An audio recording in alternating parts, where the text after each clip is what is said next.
జ్ఞానవంతులు సహాయం చూడలేక తెలియదు దూత వర్తమానం కావాలనుకున్న దేవుడు సంసారం ఆత్మీయ వీరికి కావాల్సిన ఆత్మీయ ఆహారంలో దయచేయండి మాతో మాట్లాడుకోండి పరిశుద్ధాత్మను నుంచి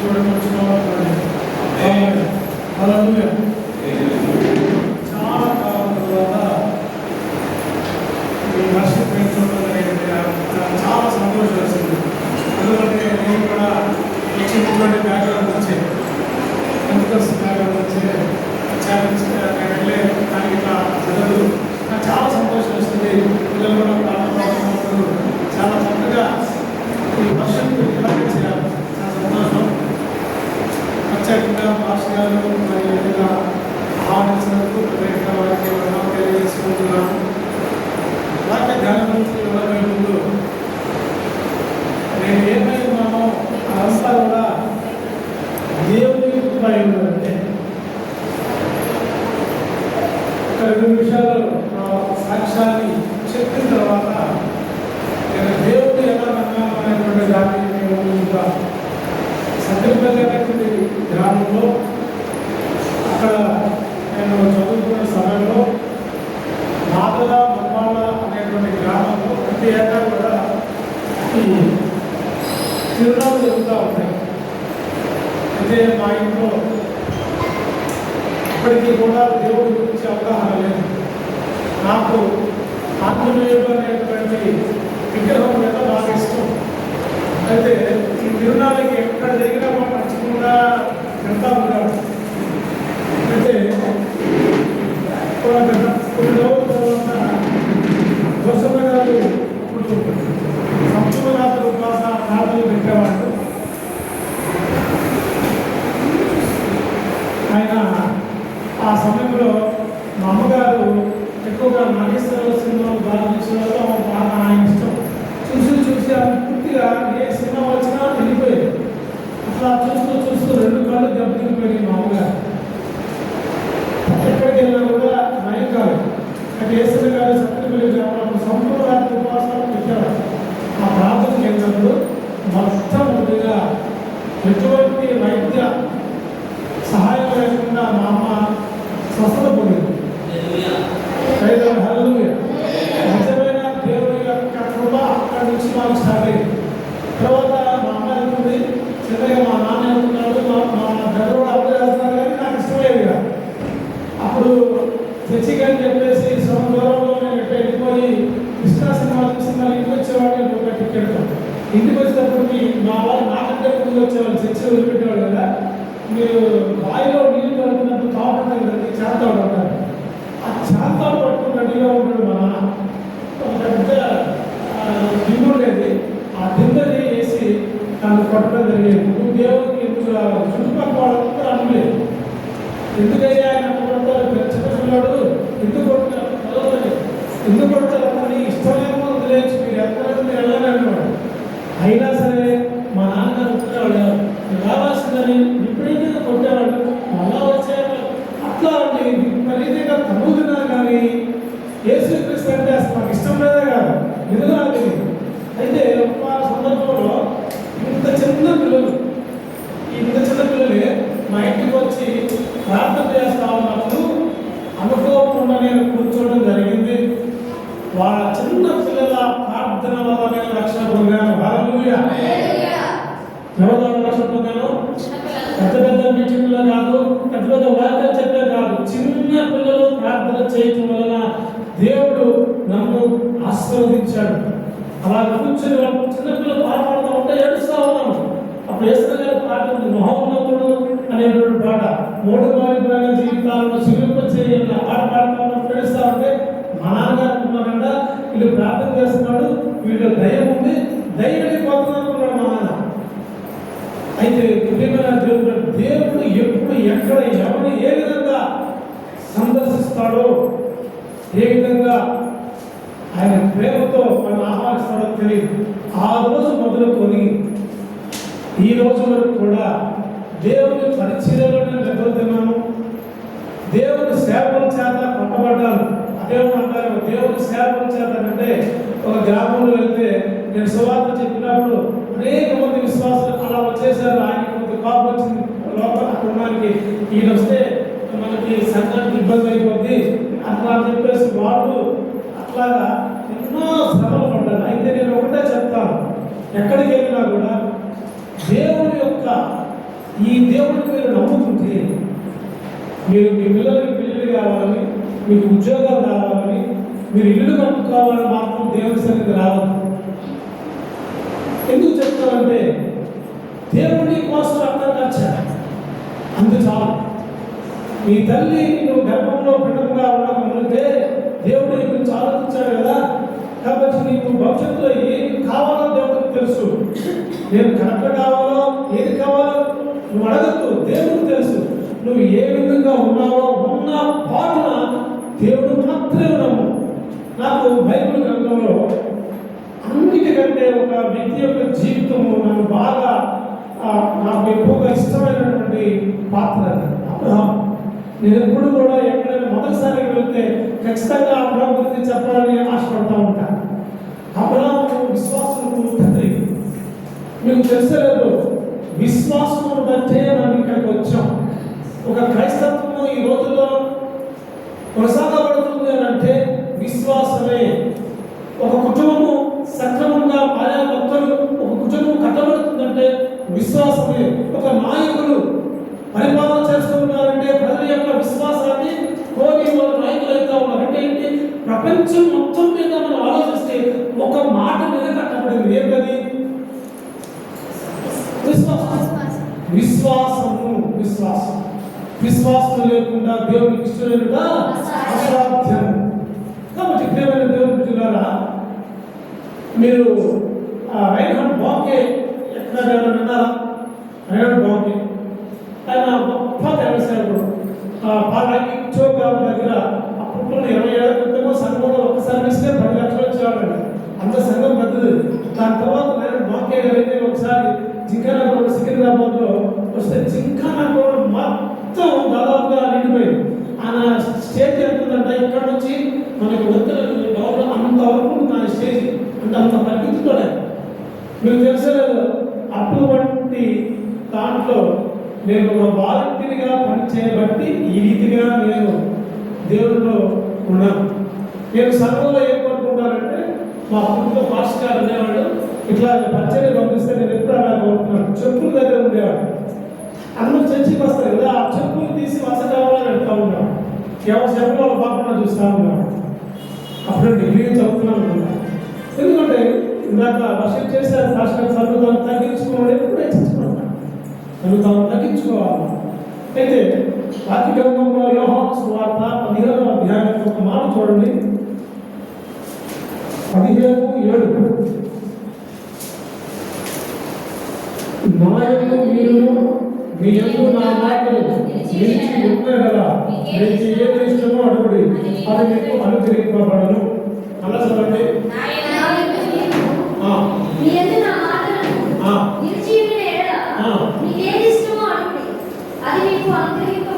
చాలా మంది క్రైస్తత్వం ఈ రోజు ఎందుకు విరిగిపోతా ఉంది, ఈ రోజుల్లో క్రైస్తత్వం ఎందుకు దిగజారిపోతా ఉందంటే, మనము చర్చికి రావడం అనేటువంటి విధానాన్ని మన జీవితంలో అలవాటు చేసుకున్నాం.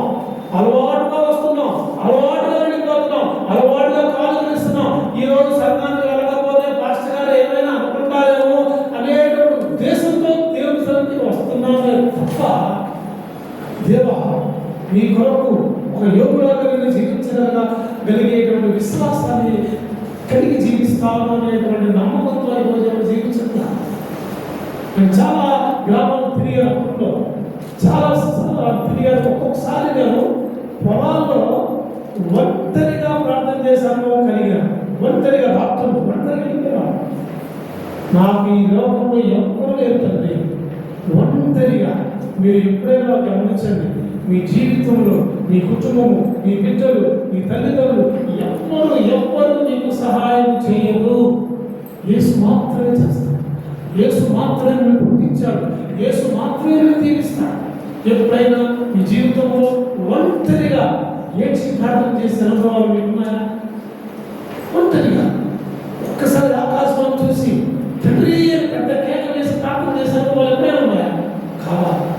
నిజ క్రైస్తవునికి అనుభవం కావాలి. ఆ అనుభవం ఉన్నప్పుడు మాత్రమే నువ్వు సత్యములో నుంచి సర్వ సత్యములోనికి నడపబడతావు. క్రీస్తు వలె నడపబడతావు. అంతేగాని వస్తా ఉంటే పోతా ఉంటే కాదు. ఇక్కడ ఏమంటున్నారంటే ఇక్కడ చూడండి, నాయను మీరును నా మాటలు నిలిచి ఉన్నాయడలా. ఇది ఇక్కడ ఒక కండిషన్ అప్లై ఉంది. నిలిచి ఉండాలి. నేను చెప్పిన ప్రతి మాట నీ హృదయంలో నిలిచి ఉండాలి. మెట్టు దగ్గరనే మర్చిపోతే కాదు. ఏదైతే నీకు చెప్పానో, ఏదైతే నీకు వాగ్దానం చేశానో, ఆ నమ్మకం నీలో నిలిచి ఉన్నప్పుడు మాత్రమే దేవుని అద్భుతాలు మీ జీవితాల్లో చూడగలుగుతారు. ఇలాంటి క్రైస్తత్వం దేవుడు అంటే భయం ఉంది కాదు, భక్తి ఉంది కానీ భయం లేని క్రైస్తత్వం అయిపోతా ఉంది. భయం లేదు. దేవుడు అంటే భక్తి మాత్రమే ఉంది. నీ భక్తి దేనికి పనికిరాదు. నీ భక్తి మృతి బుద్ధితో సమానమే. దేవుడు భయభక్తులు కలిగి ఉన్నట్టే మనకి ఆశీర్వాదకరం. అదే నీకు ఆహారం, అదే నీకు జీవమై ఉండాలి. అందుకే అంటాడు, నా యందు మీరు మీ యందు నా మాటలు నిలిచి ఉన్నాయలా అప్పుడు మీకు ఏమి ఇష్టం. చాలా మంది ప్రార్థన చేస్తూ ఉంటారు, రోజు ప్రార్థన చేస్తుంటారు. చాలా మంది అడుగుతారు, మేము కొన్ని సంవత్సరాల నుంచి ప్రార్థన చేస్తున్నాం, ఈ సంఘానికి వస్తున్నాం, మా జీవితాల్లో ఎటువంటి మార్పు లేదు, మా కుటుంబంలో ఎటువంటి మార్పు లేదు, నా భర్త మారలేదు, నా భార్య మారలేదు, నా పిల్లల్లో మార్పు లేదు. ఎందుకు రావాలి మీ సన్నిధికి, మీ చర్చికి? లేకపోతే నేను ఎందుకు పోవాలి దేవుని సన్నిధిని అంటారు కదా. అది అవివేకమైన ప్రశ్న. ఎందుకంటే మనము దేవుని యొక్క మాటలను బట్టి ఆయన యందు నిలిచి ఉండాలి. నిలిచి ఉండడం అంటే ఏమిటి? ఒక విత్తనము భూమిలో నాటితే అది నిలిచి ఫలించి పెద్దదే ఫలాన్ని ఎలాగైతే ఇస్తుందో అదే విధముగా నీ యొక్క విశ్వాసం కూడా నిలిచి ఉండాలి. ఎబ్రీ రాసిన పత్రిక 11వ అధ్యాయం 1వ వచనం చదవండి ఒకసారి.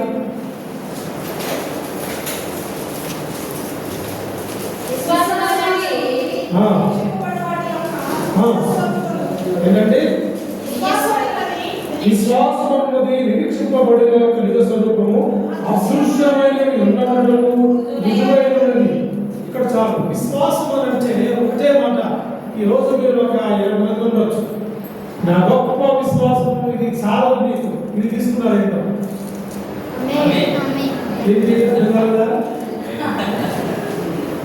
అదే విశ్వాసము.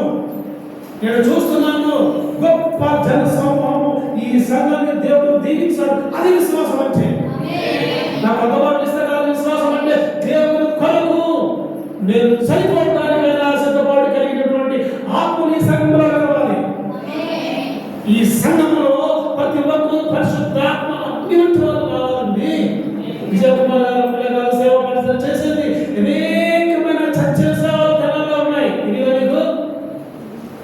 ఏంటో సేవలు ఉన్నాడు, ఏం ఇచ్చారు, ఎక్కువనుకున్నారా? జనాలలో బంతికిన సేవలు ఉన్నాయి. సున్నంలో పట్టిన సామాన్లు అంటారు కదండి. ఈరోజు మనం చూస్తున్నటువంటి వాళ్ళందరూ సజీవంగా ఉన్నారు కానీ ఆత్మంగా చనిపోయినటువంటి సేవలు మీకు ఉన్నాయి. మరి వాళ్ళని బతికించాల్సిన బాధ్యత మీ సంఘంలోకి లేదా? నడుము కట్టుకోండి. యోషువ వాళ్ళు ఇవ్వండి. చచ్చిన ఎముకల సైతము దేవుడు ఏ విధంగా ఆజ్ఞాపించి వెళ్ళాడో అటువంటి ఆజ్ఞతో మీరు కూడా సేవ చేయాలి. ఈ 2026 సంవత్సరంలో గొప్ప సేవ పరిచర్య మీ సంఘంలో నుంచి జరగాలి. దేవుని వాగ్దానం. ప్రతి ఒక్కరు కూడా పురిగొల్పబడాలి. చచ్చిన సేవలను లేపగలిగేటటువంటి పరిశుద్ధాత్మ మీలో రావాలి. అప్పుడే అందుకే దేవుని మాటలు మీలో నిలిచి ఉండాలి, నిలబడదు. అబ్రహాము ఏ విధంగా అయితే అబ్రహాము గురించి ఎంతమంది తెలుసు? అందరూ తెలుసు. చిన్నప్పటి నుంచి విన్నాను కదండి. చిన్న వాక్యం చెప్తాను అబ్రహాం గారి గురించి. ఒకే మాట చెప్పాడు, అయ్యా మీ దేశాన్ని వదలండి, మీ అందరూ లక్షమంది వదిలేసి నా సేవకానికి వచ్చారు. ఇప్పుడు విజయకుమార్ గారు నాకు బ్రదర్ ఈ ఉద్యోగాన్ని మొత్తాన్ని వదిలేసి నా సేవకానికి వస్తే రమ్మంటే నేను వెళ్తానా? చెప్పండి, వెళ్తానా? సరే మిమ్మల్ని అడుగుతారు అనుకోండి, వెళ్తారా మీరు? మా ఇంట్లో మా నాన్న అడగాలి, లేకపోతే మా మిస్సెస్ అడగాలి, నేను ఉద్యోగం మానేస్తే నా పిల్లలు ఎలా బతుకుతారు, ఎలా మా ఫుడ్ ఎట్లాగా, అన్ని రకాల ప్రశ్నలు వస్తాయి. అబ్రహాము అటువంటి ఏం ఆలోచించరా? వెళ్ళిపోయాడు. ఎవరే చేసుకుంటాడు?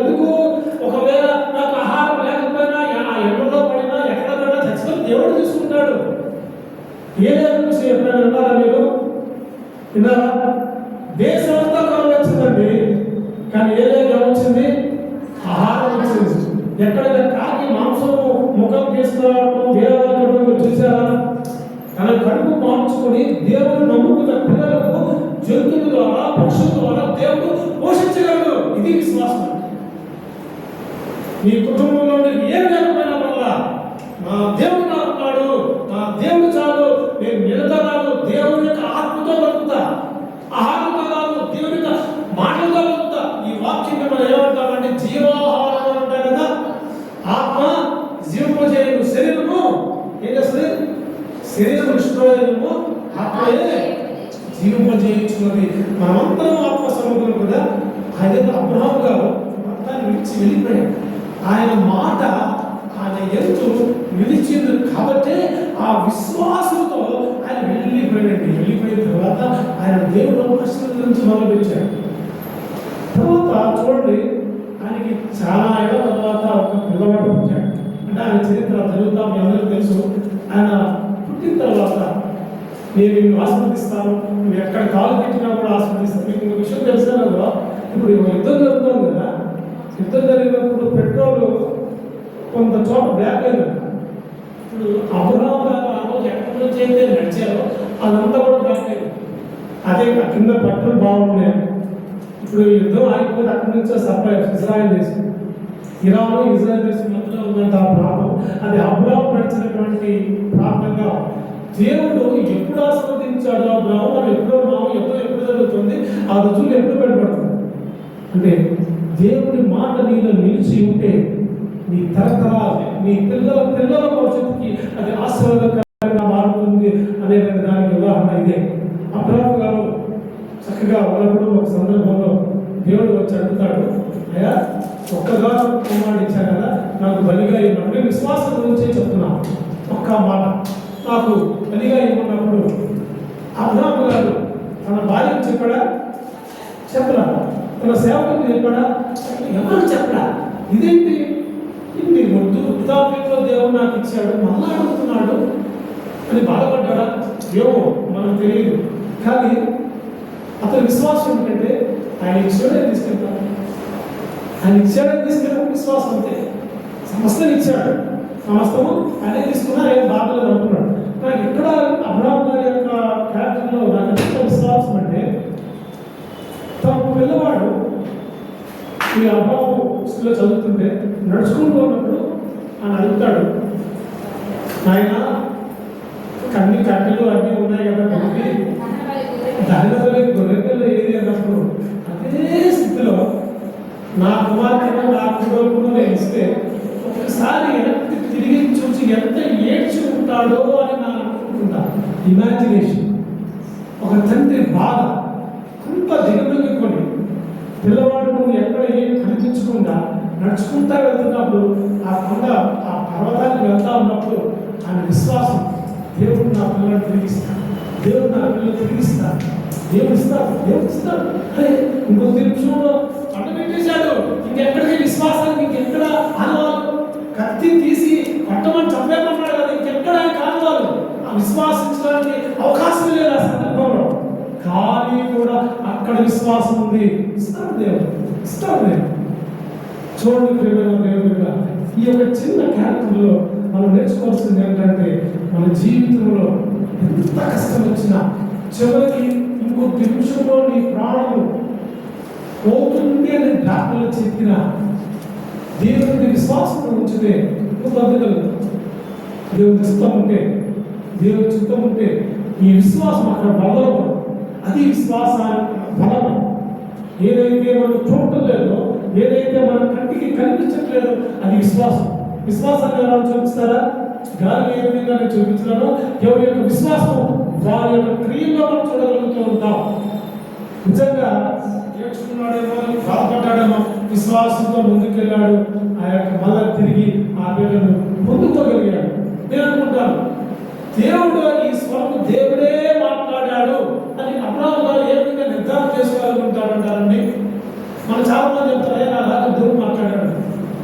చాలా మంది సాక్ష్యాలు వింటున్నాడు, నాకు ఈ వారం దేవుడు మాట్లాడాడయ్యా, పొద్దున్నే కల్లో వచ్చి రాత్రి కల్లో వచ్చి ప్రార్థన స్వరము, దేవుని యొక్క సహవాసంతో ఉన్నప్పుడు దేవుని యొక్క స్వరాన్ని ఆయన స్వరమే, ఇది ఖచ్చితంగా ఆయనే అనే ఒక నిర్ధారణకి మనం రాగలుగుతాం.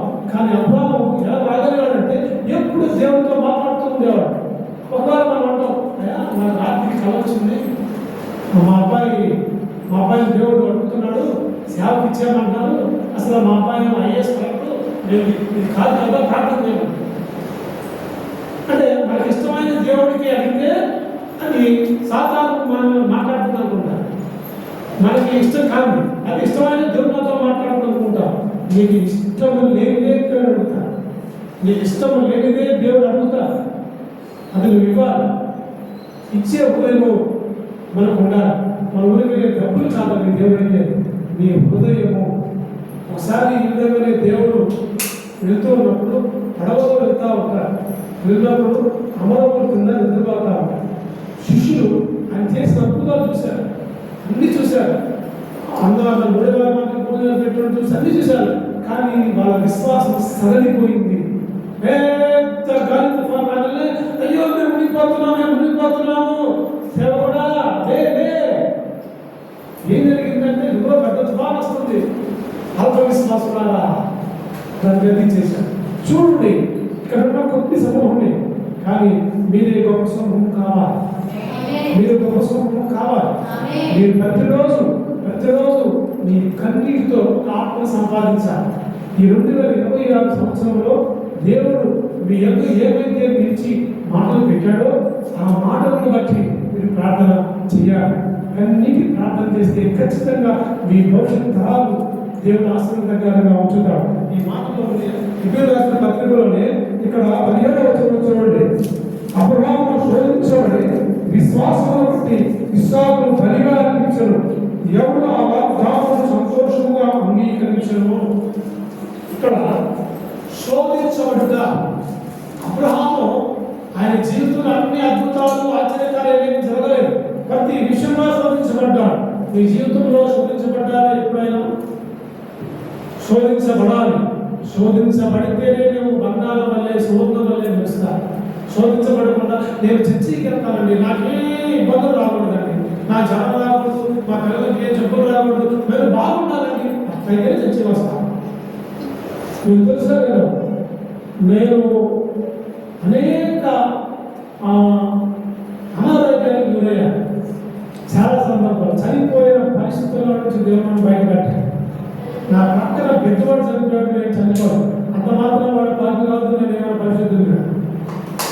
ఎందుకంటే నా తల్లి అప్పుడు నన్ను కొట్టిన తర్వాత బాగా కొట్టి నా గుర్తు ఆచిపోయి ఒకనొక సందర్భం నేనే చర్చి వెళ్ళడం స్టార్ట్ చేసి, అప్పుడు ఆయన పేరు చర్చికి ఉంటారు, దాదాపు 34 సంఘాలు.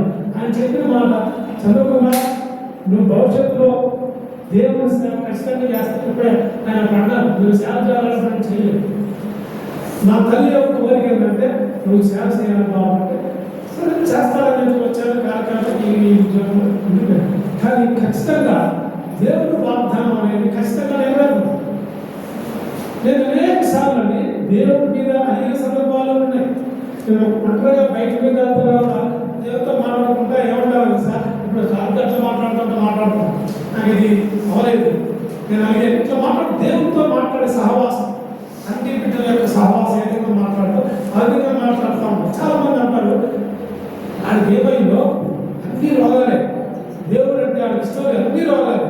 ఇప్పుడు అని అనుకోరు. చాలా మంది అనారోగ్యం ఉన్నటువంటి మనం చూసి ఈ దేవుడికి ఇష్టం కాదు, అందుకే ఇంట్లో కుటుంబాల రోగాలు లేకపోతే నష్టాలు అన్ని వస్తాయనుకుంటారు. కాదండి, దేవుడు దృష్టిలో ఉన్నటువంటి వాళ్ళకి ఏమి జరుగుతాయి?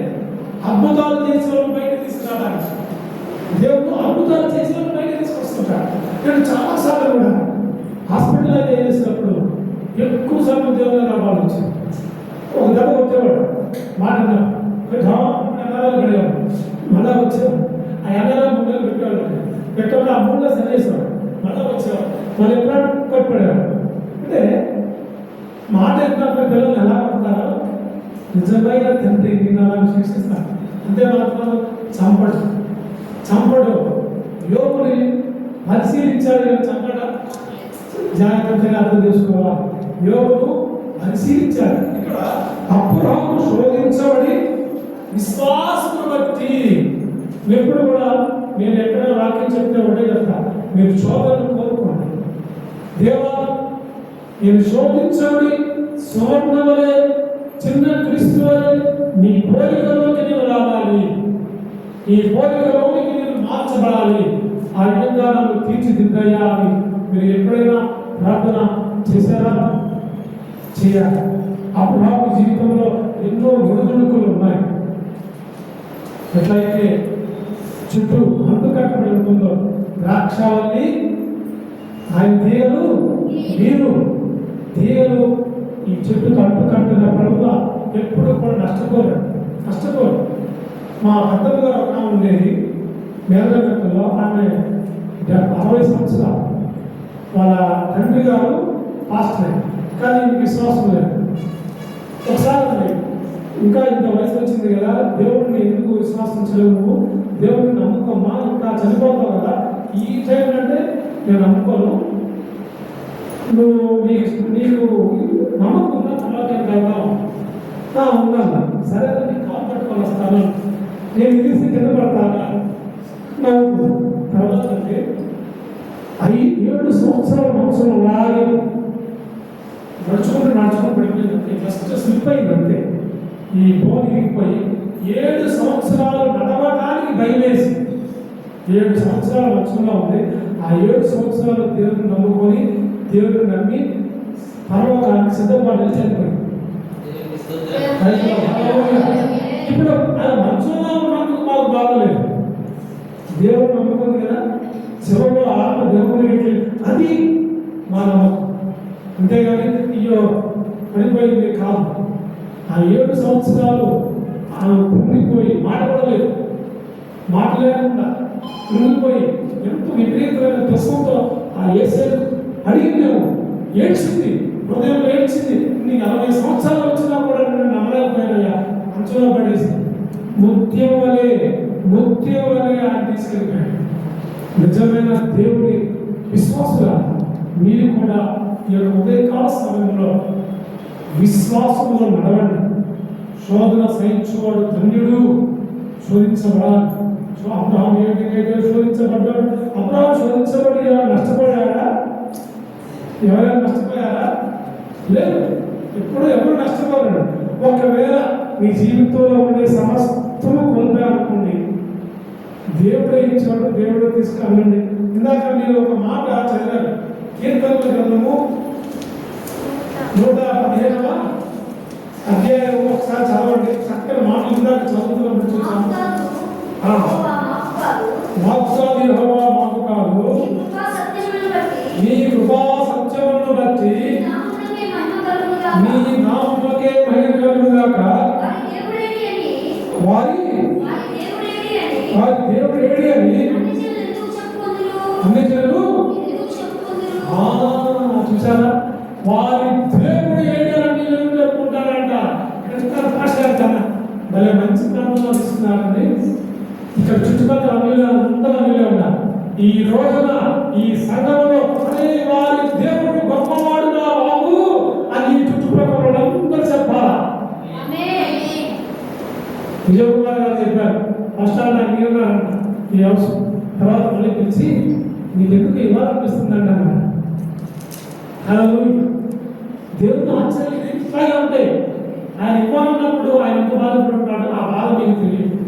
కానీ వచ్చేవాళ్ళు సంఘం పెట్టాలి, చర్చి లేదు, ఎలాగా ఎంత బాధపడుతుంటాడు. ఒక సేవకుల యొక్క బాధ విశ్వాసం కదా, ఎంత ప్రార్థన చేస్తుంటారు వాళ్ళ కుటుంబం కానీ పిల్లలు కానీ.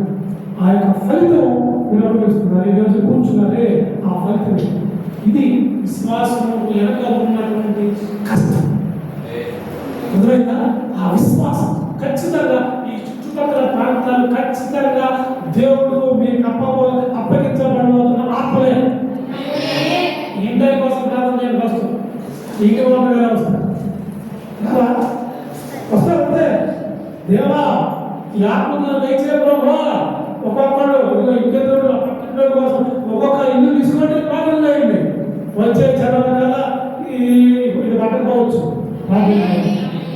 కాబట్టి దేవుని ఇక్కడ చెప్తాం, వారి విగ్రహములు వెండి బంగారు అవి మనుషుల చేతి పనులు, వారికి నోరు నుండి పలకము, కళ్ళ నుండి చూడము, చెవు నుండి వినము, ముఖం నుండి వాసన చూడము, వాటిని చేయవారు వాటి నమ్మకయించు వారందరూ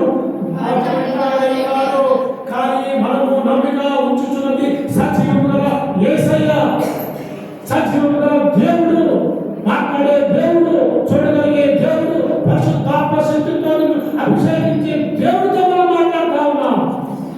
మనకంటే వారు ధనవంతులు కావచ్చు, మనకంటే వారు జ్ఞానవంతులు కావచ్చు, మనకంటే సమాజంలో ఉన్నవారు కావచ్చు, కానీ నువ్వు ఏమి లేని వాడైనప్పటికీ కూడా దేవుడు కలిగిన గొప్పవాడివి, నిజమైన దేవుడు కలిగిన గొప్పవాడిని కదా, వారందరికంటే కూడా గొప్పవాడు. అందుకే దేవుడు పనికి రాని వారిని పనికొచ్చిన వాడిగా తయారు చేసి గొప్ప గొప్ప రాజులుగా నిన్ను నిలబెడతాడు.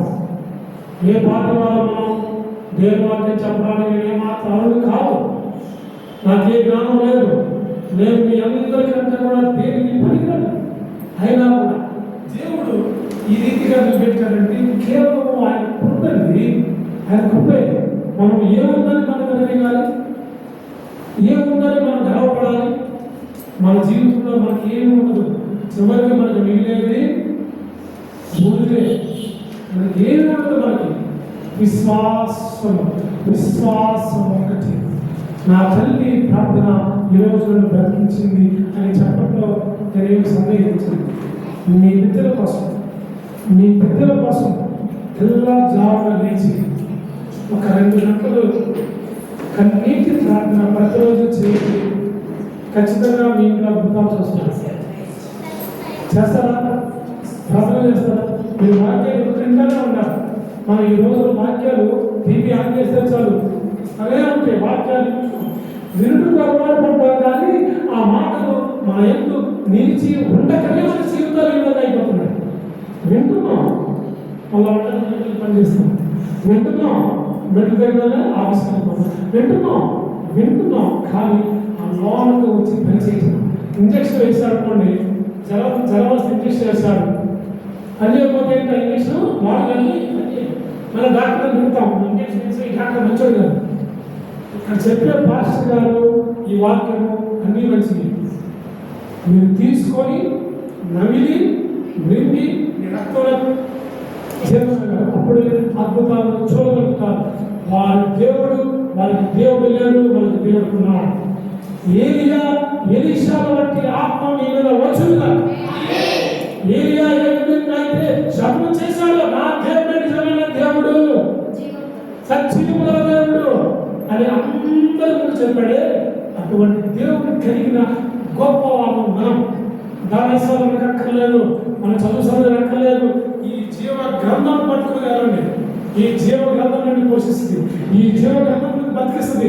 ఈ జీవ గ్రంథం చనిపోయిన ఆత్మ లేదంటే పాడాడు పాట, మంచి పాట పాడాడు. ఏ పాట అది చెప్పండి? అని పాట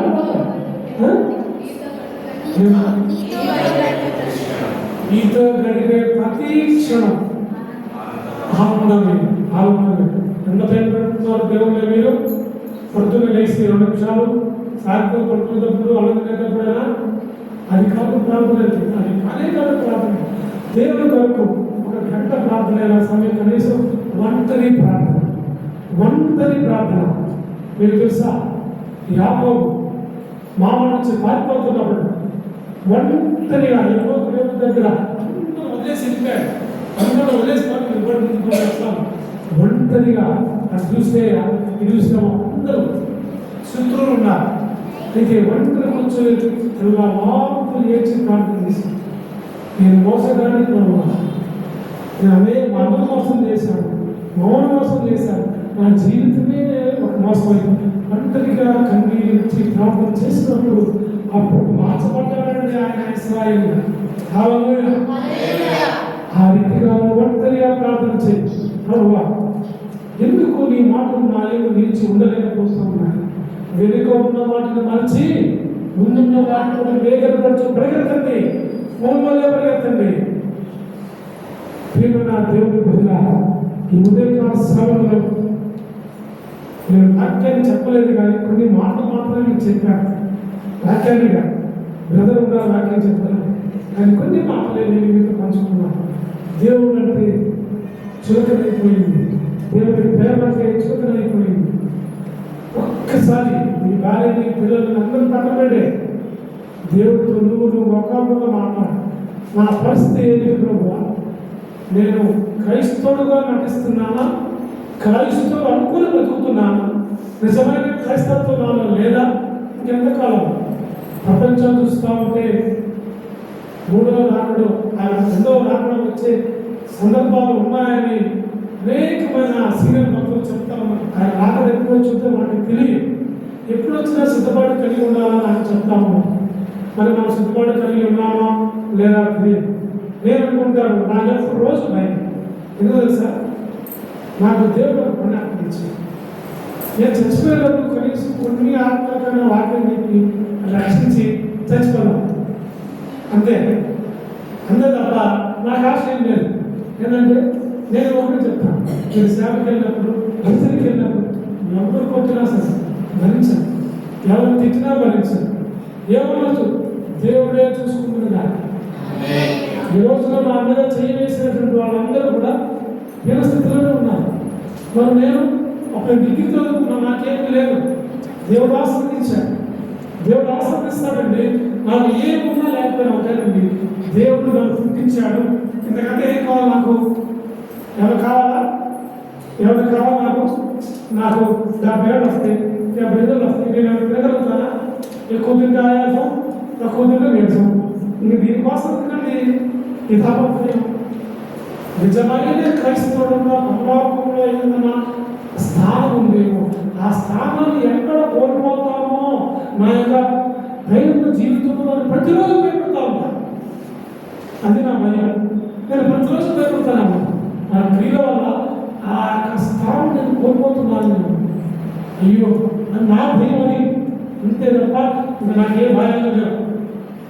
ప్రేమగా దేవుడు బిడ్డలారా, ఇక్కడ దేవుడు చెప్తున్న మాట అదే, ఇక్కడ భక్తులు చెప్తున్న మాట అదే. వాళ్ళంటే మాకు కాదు, యెహోవా మాకు కాదని. ఎవరికి? అందరి దేవుడు ఆయన, అందరికీ దేవుడు ఆయన, మనుషులందరి దేవుడు ఆయన. కాబట్టి ఈ రోజు మీ అందరూ కూడా నా ఒక కోరిక ఏంటంటే, నేను ముగిస్తాను, మీరందరూ ఒక ఏరియాలోనే కావాలి. ఏరియా, నేను ఎలీషా అన్నా, జాగ్రత్తగా అర్థం చేసుకోండి. ఏరియానే అన్నా. ఎందుకన్నాను? ఏరియా ఒక చిన్న పంచదా కట్టుకొని ఎక్కడో కొండలో పొలంలో ఉంటాడు. కానీ ఏరియాకున్న పరిశుద్ధాత్మ శక్తి, పరిశుద్ధాత్మ అగ్ని ఎంత గొప్పదో మీకు తెలుసా? అటువంటి పరిశుద్ధాత్మతో మీరందరూ నింపబడాలి. దేవుడు మధ్యాహ్నప్పుడు ఏం జరిగిందండి చెప్పండి? ఏం జరగలేదా? అందరూ కనబెట్టలేదండి. అద్భుతాలు చేసే అద్భుతాలు. దేవుడు నమ్ముకున్న ఒక చేపలు జారినట్టు అద్భుతాలు చేస్తా ఉన్నప్పుడు నీవు విశ్వాసమే. అప్పుడు కాదు జరిగిపోయాయి, ఆ కాలం అద్భుతాలు జరిగాయి అంటే చాలా మంది. కానీ కాదు, ఈ రోజులో కూడా అద్భుతాలు చేయగలిగిన సమర్థవంతుడు దేవుడు. ఆయన మాట్లాడే దేవుడు. అప్పుడు చేస్తాను, అబ్రాహ్మణులు చేస్తాను, కాదు కాదు కాదు, నువ్వు చేయగల అద్భుతాలు. యేసు క్రీస్తు నీలో నువ్వు చేయగల అద్భుతాలు. పేతురు అద్భుతాలు చేయగలవు. విశ్వాసం మీద ఉండాలి. అబ్రాహ్మణు కంటే విశ్వాసం మీద ఉండాలి. విశ్వాసాన్ని బదులు చేసుకో. విశ్వాసంలో సరళిపోవద్దు. విశ్వాసాన్ని నీ జీవితంగా, విశ్వాసాన్ని నీ ఆహారంగా, విశ్వాసాన్ని నీ గోగా బ్రతుకు. దేవుడు ఎత్తున అద్భుతాలు చేయాలి చూద్దాం. కాబట్టి ప్రియమైన దేవుని సంగమా, అందరూ విశ్వాసంలో ఉండండి. చివరిగా ఒక మాట చదివి చేస్తాను, చూడండి.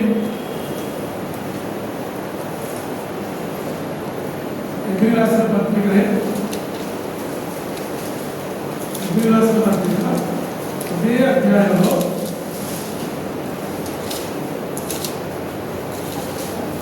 13వ వచనంలో మీరందరూ ఆ వాగ్దానములో అనుభవింపగా పడను దూరములను తీసి మంగళం చేసి తాను భూమి మీద దేశంలోని యాజకులై ఉన్నారని ఒప్పుకొని విశ్వాసంగా ఏమండి ఏం చేశారు? చివరిలో విశ్వాసము గలవారిని మృతి పొందాలి. ఎన్ని ఆస్తులు ఉన్నా ఏమి ఉన్నా కాదు, మన చివరికి త్వరలో ఏమంటారు ఆ పాట, నేను రోజు 2 సార్లు నా పాట పరదేశీయులను చాలా మంది ఆ పాట పట్టుద్దండి. ఆ పాట దానికి వస్తుంది అలా కలిగింది కదా. నేను ఒకసారి మా చర్చికి వచ్చే ఒక విశ్వాసం అడిగాను, మనం చర్చికి వస్తున్నాం కదా దేనిగా పర్వాలేదు ఇప్పుడు వస్తాం పర్వాలేదు ఇప్పుడే వస్తాము నమ్మించడం ఇంకెక్కడ విశ్వాసం ఆలోచించండి. మరి క్రైస్తవ సమాజం ఎలా నువ్వు వచ్చేదే పర్వాకానికి పర్వాకానికి కోడలికి కదా వచ్చేది, మరి పర్వాకానికి వెళ్తున్నావు అమ్మా అని 3 ఇంటర్మీడియట్ చదువుతున్నాడు, అమ్మాయి డిగ్రీ చదువుతుంది,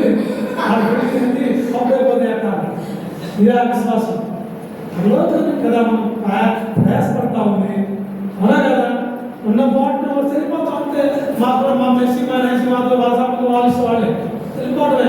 అలా బాబు నువ్వు కరెక్ట్గా విశ్వాసంగా గుర్తుందేవా, లేదా ధనికుడు వైపు వెళ్ళిపోతే గుర్తుందేవా, ఒక మంచి రాయేష్ గారు మంచి మెకానిక్ మంచి పేరు గుర్తుందేడా, అది కాదు దేవుడికిలో విశ్వాసం గుర్తుండాలి. మంచి విశ్వాసము పోరాడండి, కడవరకు పోరాడండి, మంచి పోరాటము పోరాడి విశ్వాసంతో ఉంచుకుందా. ఏమన్నా అర్థమైందా లేకపోతే బోర్ కొట్టించారు తర్వాత. ఎందుకంటే ప్రియమైన దేవుడు జిల్లారా దేవుడు అంటే ఆశావాసి కాదు. ఇక్కడ నేను రావాలి అన్నీ చదివాను, వాక్యాలన్నీ చదివాను. ఈ వాక్యం రోజు ఒకసారి చదివినా మీ జీవితాన్ని ఈ భయం ఇక్కడ చక్కని వాక్యాలు భయపడము నేను సాధించాను. ఎంత మంచి వాక్యాలు పాస్టర్ ఏదేం పెట్టినట్టున్నాను చాలా ఆయన ప్రవక్త సవాలు చేయడు. నీకు వెలిగి వచ్చే లెంపు తేగలేదు, ఇదిగో వెలిగి వచ్చేది లెంపు తేగలేదు, నీ కళ్ళు తెరబడతాడు. పరిశుద్ధాత్మ దేవుడు మన మీద సంచారం చేస్తాను, ప్రార్థన చేస్తాను. దయచేసి ఇందాక పిల్లలు పాల్పడారు, సార్ పాల్గొనతో పాల్పడారు. ఏం పాటది ఆ పాట ఒకసారి లేచి పాడండి, అందరూ ఒకసారి లేచి నిలుచుకుందాం. దేవుడు మన మధ్య సంచారం చేస్తా ఉన్నప్పుడు ఎవరు మౌనం కోరుకుంటున్నాం. దేవా ఈ సంవత్సరము ఆత్మైన నీ సన్నిధికి నేను తీసుకుని వస్తాను, ఇది నేను నీ సన్నిధిలో చేయించిన వాగ్దానం. దేవుడు నీకు వాగ్దానం చేస్తా ఉన్నాడు, నిన్ను నీ బిడ్డలను ఆశీర్వదిస్తాను ఉన్నాడు కదా. దేవుడు నీ కొరకు ఏం చేశాడు, నువ్వు దేవుడి కొరకు ఏం చేయబోతున్నావు 2020 సంవత్సరంలో ఒక ఆత్మైన దేవుడి సన్నిధికి తీసుకురావాలి. అందరూ కళ్ళు మూసుకోండి.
బ్రతుకులు మా ముందు ఉంచారు ప్రభావ. మేము రామగారి క్రైస్తవంలో కాక ఈ రోజు నుంచి ఒక నిజమైన క్రైస్తవులుగా మాకు ఉంటున్నాము, పోతున్నామే కానీ అది నిలకడగా మా యొక్క హృదయంలో నిలచడం లేదు నా ప్రభావ. దయచేసి నాయన ఇక్కడ కూడి ఉన్న ప్రతి ఒక్క కుటుంబాలు, ప్రతి ఒక్క హృదయాల్లో మేము వాసం చేయండి. ఇక్కడ నుంచి ఇదిగో కొత్త ప్రాంతానికి ఈ సంఘం మార్చబడింది. ఇదిగో మొదలు చుట్టూ చేయండి. ఇది ఇక్కడ నుంచి నా ప్రభావ ఈ ప్రాంతంలో ఉన్న ప్రజలు ఇదిగో ఈ ప్రాంత ప్రజలు ప్రేమించి ఈ సంఘాన్ని ఇక్కడ ఏర్పాటు చేశారు. ఈ ప్రాంత ప్రజలు ప్రేమించి ఈ సంఘాన్ని ఏర్పాటు చేశారు. ఇదిగో 2027 సంవత్సరం వచ్చేలోగా ఈ సంఘం అంతా ఫుల్ ఈ సంఘం అంతా నించుకోవాలి. అనేక ఆత్మలు ఈ సంఘానికి వారే రావాలి. మీరు దేవుడు నిజమైన దేవుడు, మీరు దేవుడే గొప్ప దేవుడు అని చెప్పి అందరూ ఇక్కడికి రావాలి నా ప్రభావ. నిజమైన దేవుడు మీరందరికీ ప్రతి కాపాడాలి నాయన. ఈ పాప ప్రజలందరినీ కూడా మీరు రక్షణ మార్గంలో నడిపించండి. అక్కడ గొప్ప ఓపులు సహనాన్ని దాత్మ శక్తిని ఈ సంఘ సభ్యులకు అదేవిధంగా సంఘ కాపురికి దయచేయమని ఈ అవకాశం ఇచ్చిన ప్రతి ఒక్కరికి కూడా మీరు దీవించి ఆశీర్వదించమని యేసు ప్రభువు నామములో ప్రార్థన చేసి వేడుకుంటున్నాను తండ్రి. Thanks for watching.